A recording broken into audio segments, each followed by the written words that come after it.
So with that, Great. Lois, the stage is yours. Thank you, Elizabeth. Well, there's a lot. There's a lot to address, I think, in terms of my experience of Leeds during COVID. But to preface how I identified the program, I was coming. I was going through the art history and the comparative literary studies programs at Northwestern and finding that my interests were really interdisciplinary. And I think that was inspired by just sort of the way that I've gravitated toward learning information and taking it in and starting projects throughout my life. But I also was really thrilled to be a part of collaborative spaces like Kaplan Scholars and like the Center for Native and Indigenous Research, where I had a lot of close connections during undergrad. So yeah, I was really interested in doing interdisciplinary work, particularly in my field of art history. And at the time, I was really looking ahead to a career in the museum world and working as a curator. So I really wanted to locate a master's program where I could continue my art historical research, but with a kind of interdisciplinary lens and with a really socially engaged perspective on what art means and how our interpretation of art can be socially, culturally relevant and expand, beyond what's typically considered to be art or hung in a gallery. So I just really in consultation with Elizabeth and Jason and Steve at the Office of Fellowships, started combing through all of the different art history graduate programs in the UK and seeing what was offered through the various Fulbright scholarships. And that involved a lot of pulling up websites and reading through course outlines. Of course, some programs jumped out, as prestigious, like the Courtauld, like Oxford. I also applied for the Rhodes Scholarship. But the one that really drew my attention early on was the University of Leeds. And at the time, I was taking some classes in the art history department where we read work by T.J. Clark and Griselda Pollock, who are two art historians that really revolutionized the field of art history in the 1970s and the 1980s by looking at art history through a socially and politically engaged lens and really getting into the political theory of art and its reception, which resonated with me a lot at the time as I was working on a project looking at the visual culture of the Alcatraz occupation and Indigenous organizing and looking at the art of these movements that weren't necessarily understood in gallery settings. So wanting to bridge that with the work that I was doing at the Black Museum as a student docent in a more traditional gallery space, because I'm passionate about that kind of art as well. But Leeds seemed like a space that brought that together. So these art historians who really shaped the field had taught there, and the program today really takes up that legacy and takes up that effort to do art history from a really critical perspective, as well as an interdisciplinary perspective. So looking at the website and also learning more about Leeds, because the Fulbright really takes into consideration not only your academic interests, but what kind of experience you want to have in your host country, in your host city. So looking at just reading more about Leeds and talking to friends who had traveled in the UK, it really became clear to me that Leeds is a really exciting place for music and kind of underground venues and art projects and galleries, and just a very collaborative DIY kind of city, place to be, lots of students, lots of young people. And during undergrad, I was involved with WNUR, the radio station. So I was really excited about this. Really excited about all of the independent music that I was hoping I would have the chance to see and learn more about during my time there. But yeah, and then of course I was excited by the chance to be in England and travel and go to exhibitions in London and Manchester and Liverpool and Margate and all of these really interesting contemporary art centers and historical art, of course, too. But yeah, so Leeds just seemed like a great fit. And throughout the fall, I applied for the Fulbright as well as the Marshall and the Rhodes. I'm happy to talk more about my Rhodes application process if anyone would like to hear more about that. But just for sake of a clear trajectory, I'll focus on the Fulbright and on Leeds. But the Fulbright is a really lengthy process. So after identifying Leeds and applying, I I think that it took until January of 2020 to find out that I was chosen as a semifinalist for the Fulbright University of Leeds scholarship. And And usually then late January. late Just folks. January. Yes. So then over the next couple of months, my application was passed on to the next level. But then during that time, there wasn't any additional work for me to do, just waiting for another round of reviews. But then right around the time of COVID, Elizabeth, I really think looking back that I had my interview with the Fulbright panel maybe 2 days before everything shut down.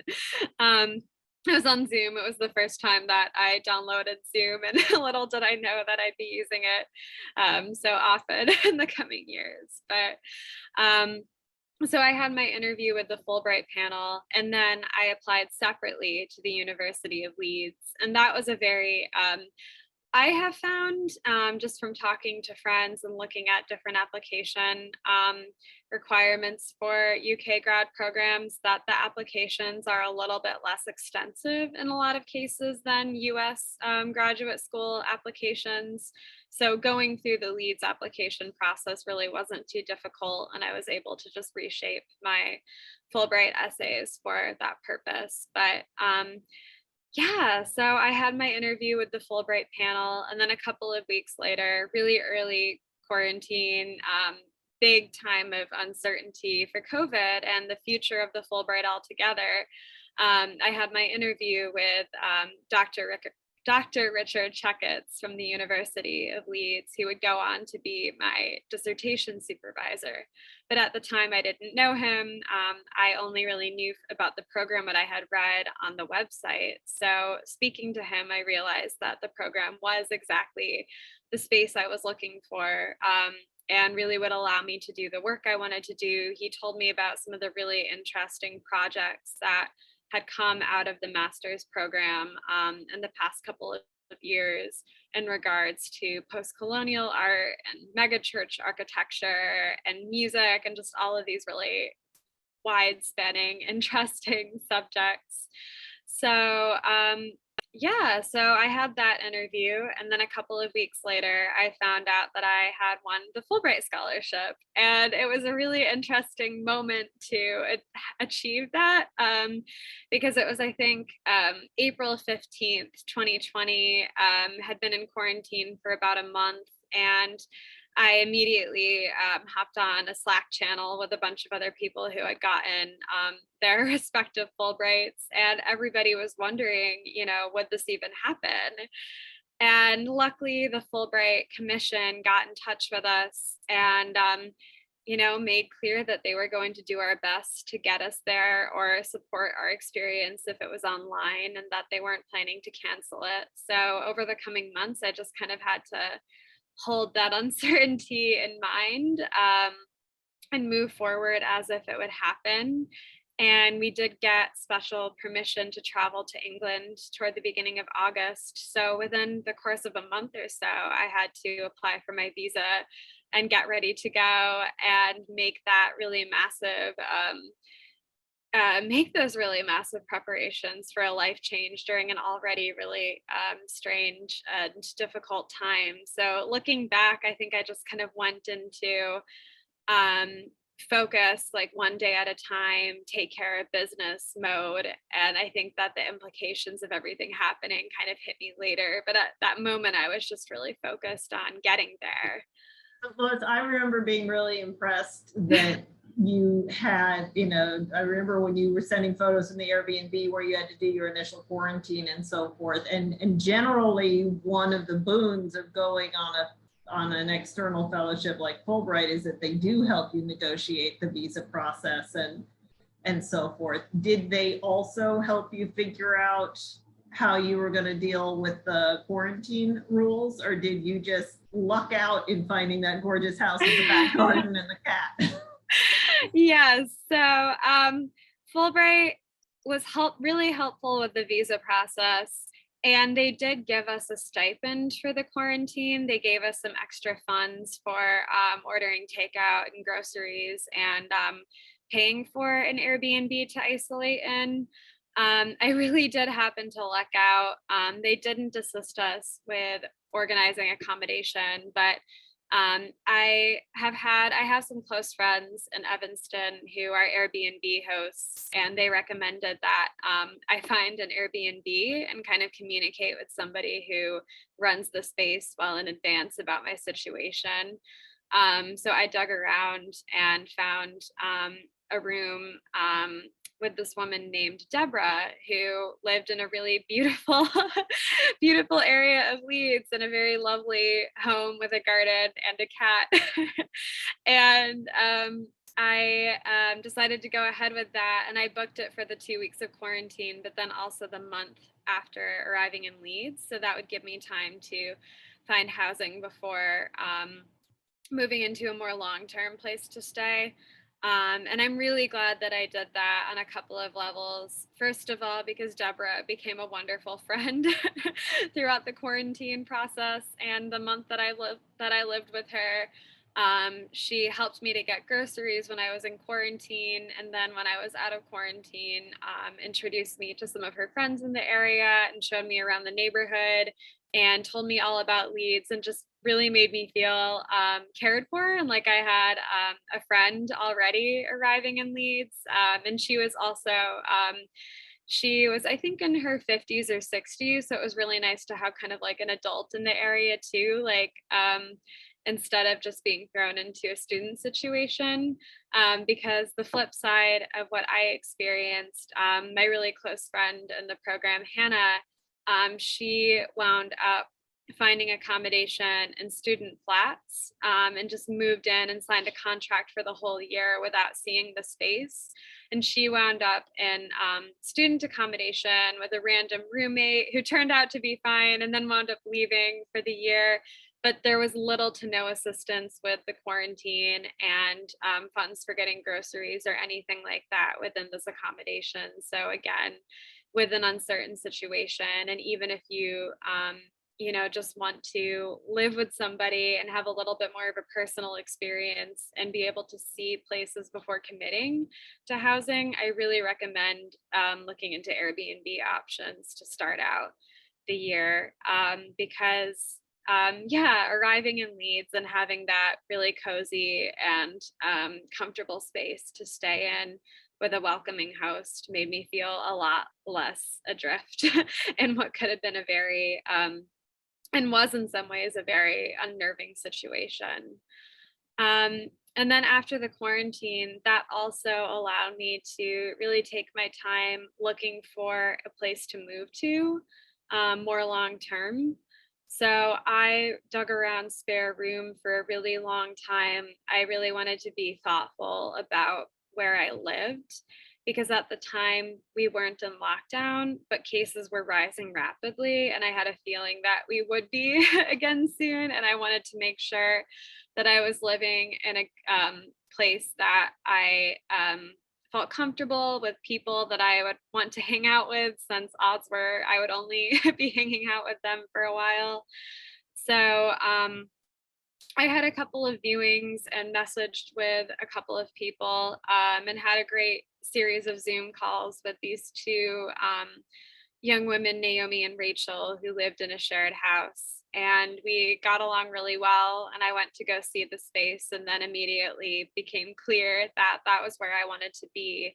And moving into that house really made all the difference throughout my whole year in Leeds, because I became very close with Naomi and Rachel, both of whom were adjacent to the music scene in Leeds that I had wanted to participate in. So instead of experiencing it Were they firsthand, I got students, Lois? Or what? were they students, or were they not connected to the university? No, they were not connected to the university. So Naomi is a bassist who worked for, who was working remotely for a music gear company, and Rachel worked for the NHS as a nurse, and they both were in their late 20s, early 30s. So that was another really great, I think, thing to experience, was living with people who were just residents of Leeds, like working people in their 20s and 30s. And yeah, again, coming directly out of college, I really loved being able to be in a new city and spend time with people who are outside the usual age range and kind of like occupation that I was used to being around at Northwestern. So meeting these people, and then the friends who would come, who I met through Rachel and Naomi, and the people who would later come to live in the house, I still am really close with them. And during the really strictest days of lockdown, when it was just us inside for weeks on end, we really, I think, made the most of it. And it also helped that both of them had a car. So we went hiking, and Yorkshire is beautiful. So Elizabeth, I think when you talk about the beautiful things I got to do at Leeds, I'm sure that you have in mind is the hiking. Lois knows that I'm musically hopeless, but you know, her pictures of the Yorkshire Dales had me weeping with envy. Yes. Yeah.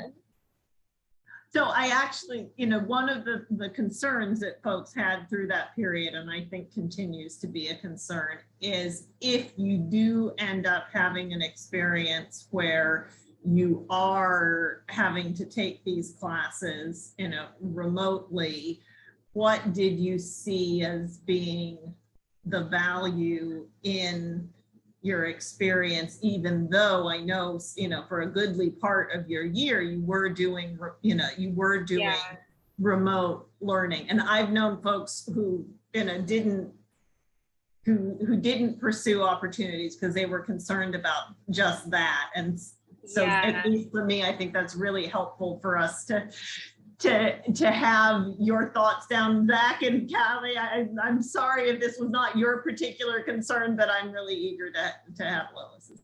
Yeah, absolutely.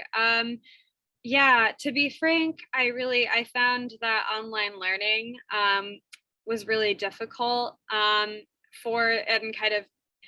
it was really difficult to achieve the kind of dialogue and in-depth discussion that I had really imagined when I applied to Leeds. And that learning setting was less than ideal.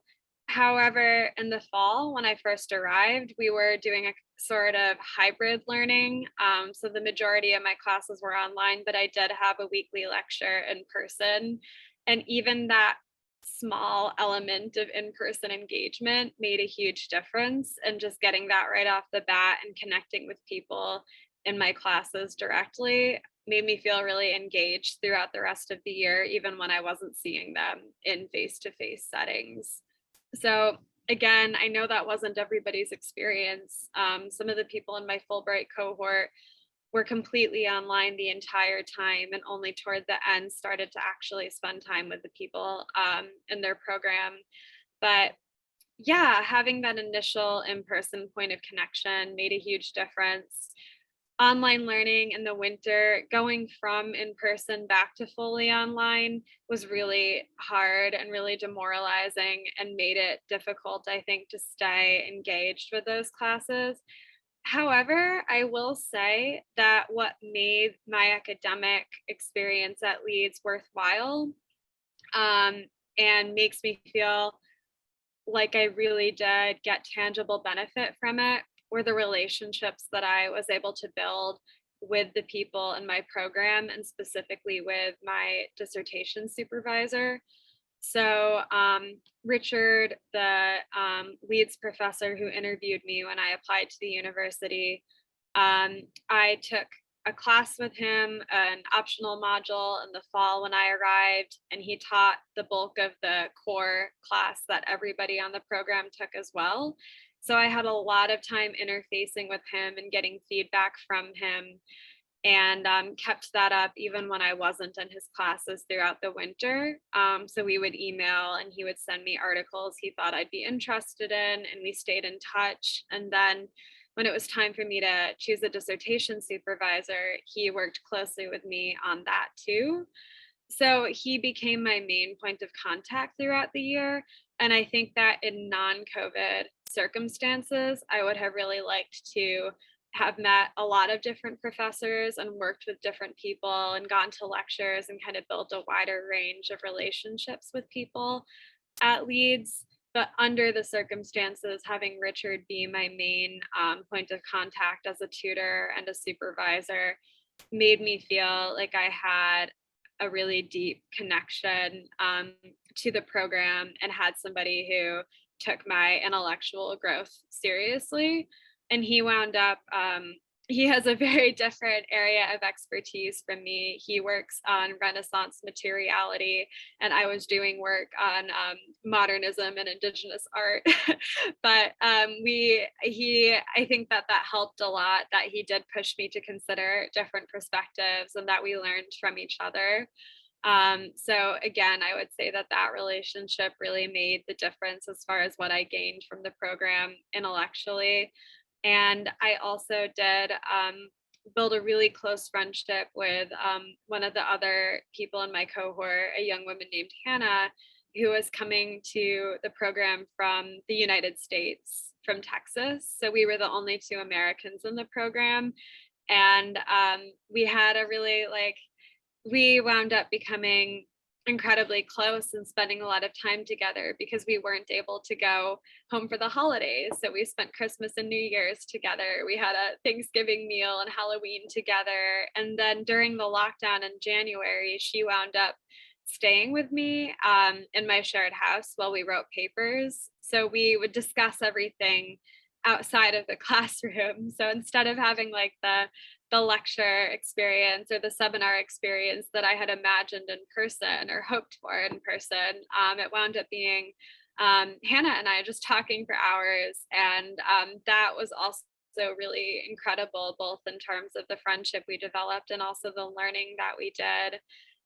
She's a textile artist, and a lot of what she told me about textiles is informing the work that I'm doing at the Block Museum right now. So yeah, again, Hannah and Richard, those two close relationships really, for me, redeemed the difficulties of online learning and made the whole experience, I didn't feel the sense of isolation that I think I would have without any kind of anchor relationships in Leeds.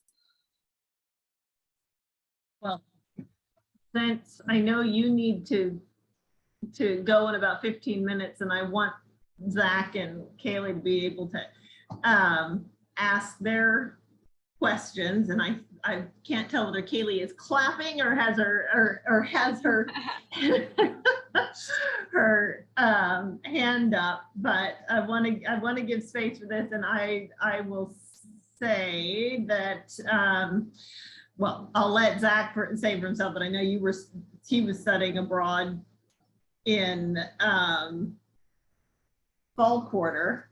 Can't believe that already seems like years ago. So had his own sort of COVID international experience, but seeing him on the call, one of the things that I'm thinking about is that translation of relationships from the study abroad experience to the post-bac experience, and how that can happen is sometimes through the letter of affiliation. But we can move to that at later points if Zach and Kaylee have other things.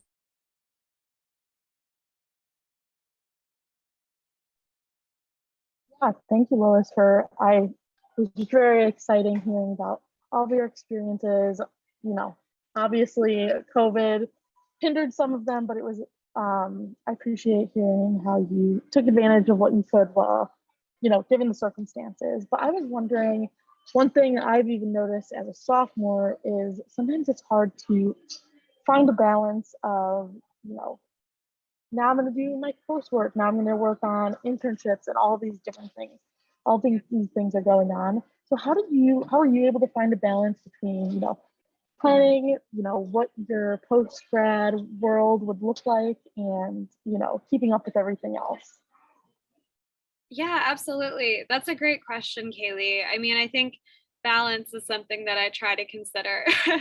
I'm working on considering even now in my working life. And I think that being in Leeds really got me to take it a lot more seriously, as far as just navigating such turbulence and uncertainty while I was there. Um, yeah, those questions of the future and what was to come and balancing that with being in the present moment, which could often be confusing or disorienting, was something I really struggled with for a while. My main, what really troubled me for a long time was this question of whether to stay in England, because at the time, and I believe they still are, if this is of interest to anybody, offering a visa extension that allows anyone who graduates from a postgraduate program to stay in the UK and work without going through the tier 2 visa process, which is a lot more complicated. So knowing I had that route and that path to stay in England, but then weighing that against returning to the US and being, you know, closer to friends and family, and also working in an art world more relevant to my specific interests and dedications was really challenging, because, yeah, I think that I had felt like the travel and the immersion that I had hoped for from my Leeds experience, I felt like staying could be a way to grasp that and experience that, but then that I could enact what I want to do and move into the kinds of things I was writing about in my coursework more readily going back to the US. So being in lockdown, I had a lot of time to really linger on that question. And I did wind up choosing that, coming back to the US and working in my current role at the Block Museum, and really embodying that interest and Indigenous curatorial practice I had developed was the right choice for me. Yeah, I think that I did, as far as balancing on a more practical level, the work of applying for jobs and internships. I became aware of my position at the Block that I'm currently in back in January of last year. And I had a lot of time to prep my application and go ahead with that. So my plan was to apply for the Block job. And if that didn't work out, to move into applying in the UK or elsewhere in the US. So it was less, I experienced that question of balance less as a question of balancing the work of applications with the work of being in school, and more so with balancing my options of staying in the UK or returning home.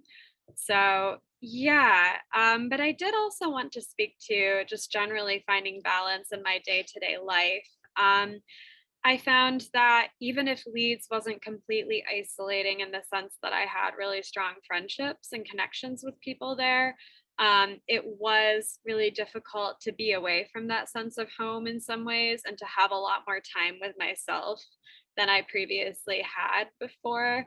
And while that was initially a little bit scary, I really learned to carve out time for myself. I got in the habit in the morning of leaving my phone upstairs and making coffee and breakfast and just taking an hour or two to read a book or journal. And I got so far ahead in reading lists that I'd been stalled on for years, and it felt great. And that's something that I still incorporate in my life here in Chicago. So having that really weird experience of isolation and sort of shifting it from loneliness to solitude and learning how to really like grow from that and benefit from that was really important to me, and getting to a state of balance that I think probably helped me to work out those broader quandaries of staying or going home and what my next steps in my life and my career would be.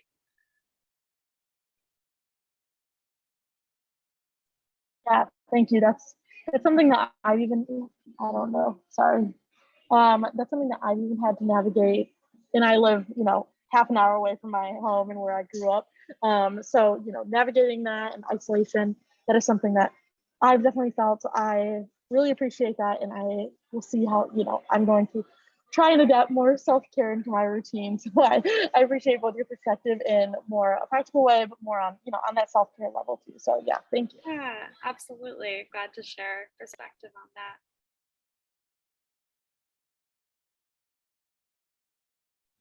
I am curious because we have had in pre-pandemic times folks who did choose to stay and work. I mean, we have one Fulbrighter. Did you ever talk to Sarah Rose Graber, who went on her Fulbright and still lives and works and is recently put up on Instagram? She's filed all of her permanent residency. Wow. No, I haven't spoken to her, but you've mentioned her. Okay, well, just because I wondered if you had any ended up meeting anyone in your Fulbright cohort or other Americans in Leeds who had pursued that, because my experience with that has been folks who were in theater. Like it's been the theater students I've worked with who have gone and then have chosen, and we have a theater major on the call, so he's Yes. grinning. But I was curious to hear you say you were looking at it and thinking about it more broadly, because that's a process that they opened up. I mean, it was a Boris Johnson move to make that more possible. So I don't have the strength of experience, but it's a very frequent question that the folks who are willing to put the time and effort into finding these particular programs in the UK are folks who think, that they might wish to start their professional lives there. So your wisdom is, whether it's vicarious through other folks, but also how you did your own research, I'm interested to hear about. Yeah, absolutely. I do have some vicarious wisdom to share on this, because my close friend Hannah that I mentioned, she chose to stay and to apply for the visa and received it. So she'll be staying, which is really exciting. But I think that her story is really instructive, both also in regards to the way that credentials can be received in the United States after a program, because her initial, she had done a master's a few years prior at Durham University in heritage studies.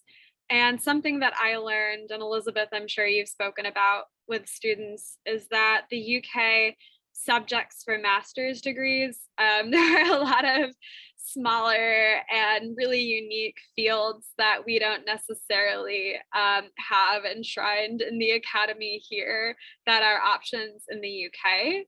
So Durham University, for instance, has a master's program in heritage studies, which is similar to museum studies, but more reflective of the specific British designation of heritage, and sort of it's a little tricky to explain, but it's coming from a very specifically British context and approach to historical displays and exhibitions.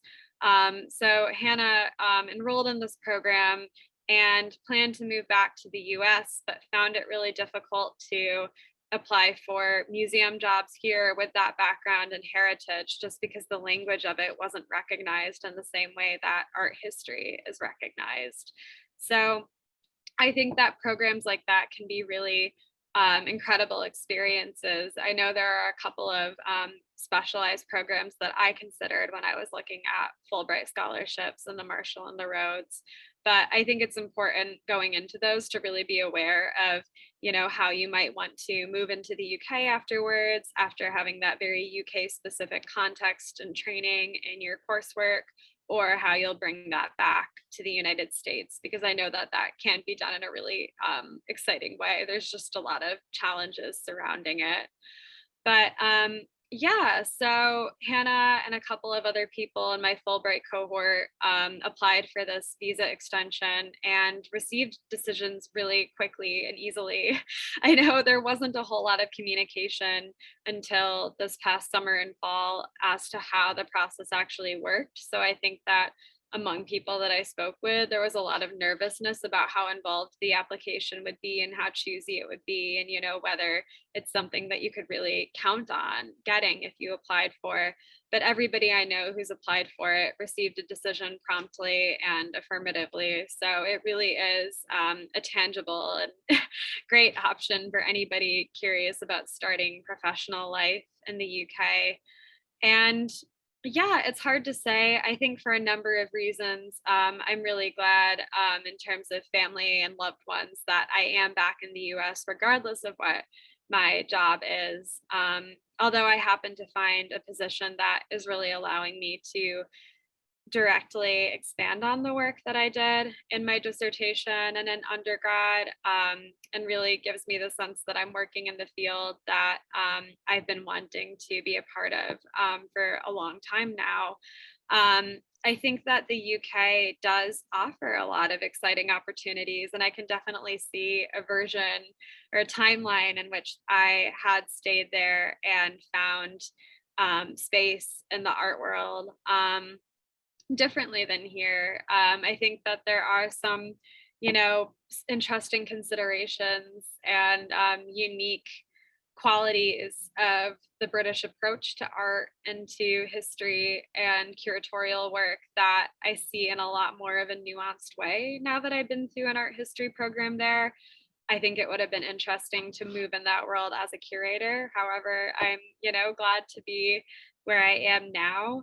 But yeah, the visa option, again, I know theater and the arts, Zach, are different fields, and the processes of applying for positions and roles look a lot different, but it is a very real option to consider, and especially going into it and maybe having a little bit more of a chance to experience the UK outside of lockdown, I think will really give anyone who goes on a Fulbright or a Rhodes or a Marshall or any other British scholarship the opportunity to really gauge what that could mean for you and for your career. Yeah,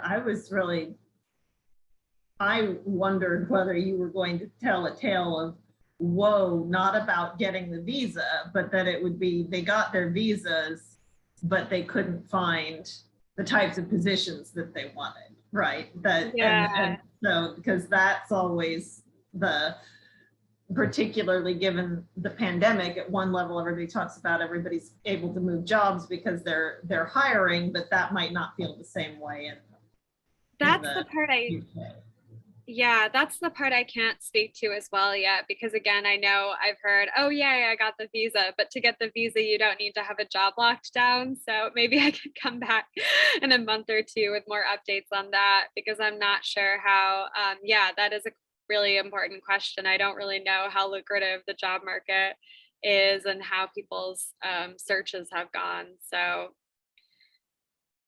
yeah, but again, I think being in the UK in a non-lockdown context, I would have felt really nervous about applying for jobs and applying for the visa just because of the lack of opportunities to network.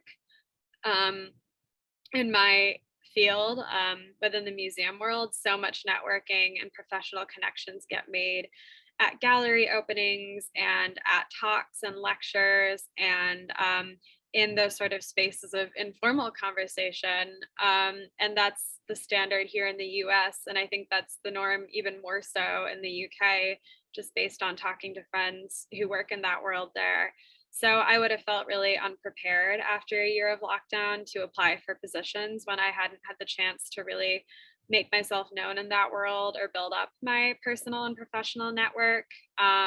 So again, I think that for people going into the UK with a little bit more leverage and a little bit more mobility, socially speaking and COVID speaking, I think that that pathway might be a little bit less challenging than it would have been for me.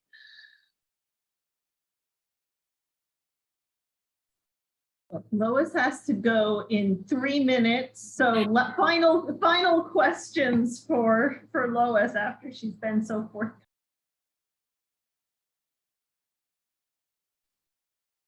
Zach doesn't have a question. I was wondering how you navigated the admissions process, and especially because I hear that Fulbright might be more of a holistic admissions process, compared in comparison to some of the other postgraduate fellowships. So can you just tell me a little bit about how that was for you and how you sort of approached that?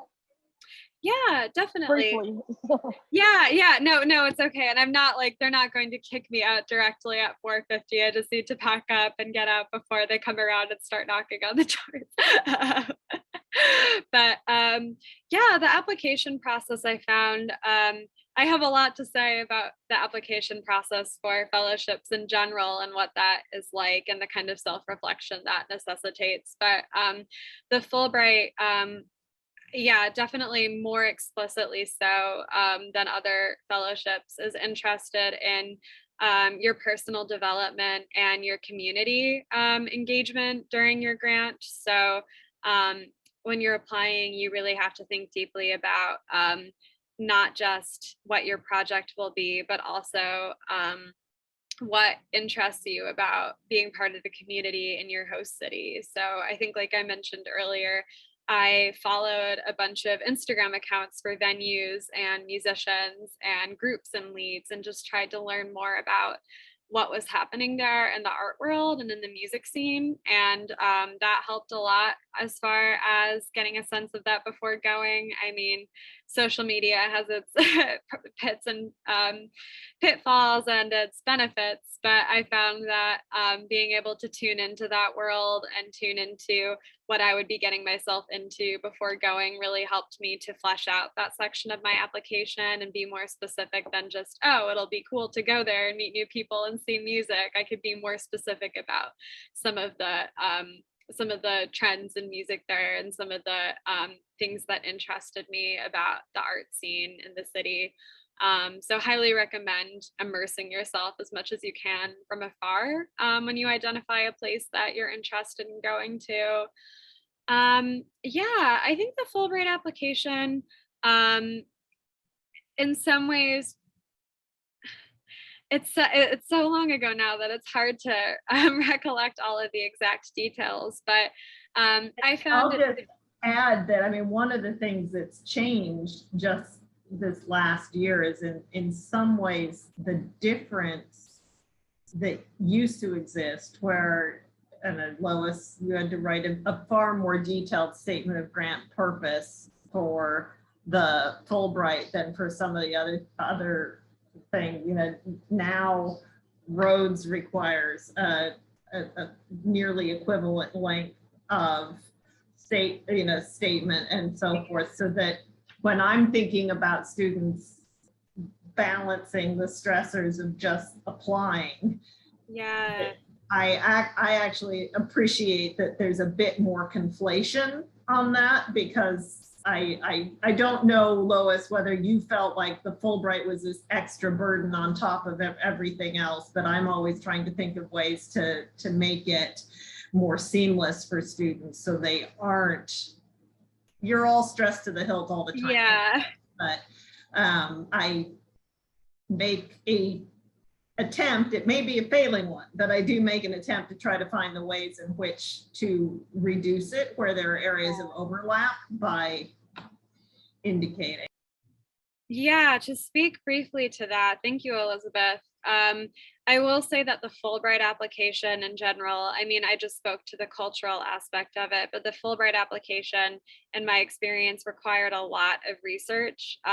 You can't just go in and give a vague summary of the program. Like, I remember going through course catalogs and looking at professor bios and really, really trying to concretely think about what would be what my life could look like at Leeds and who I might want to work with and what classes I might end up taking.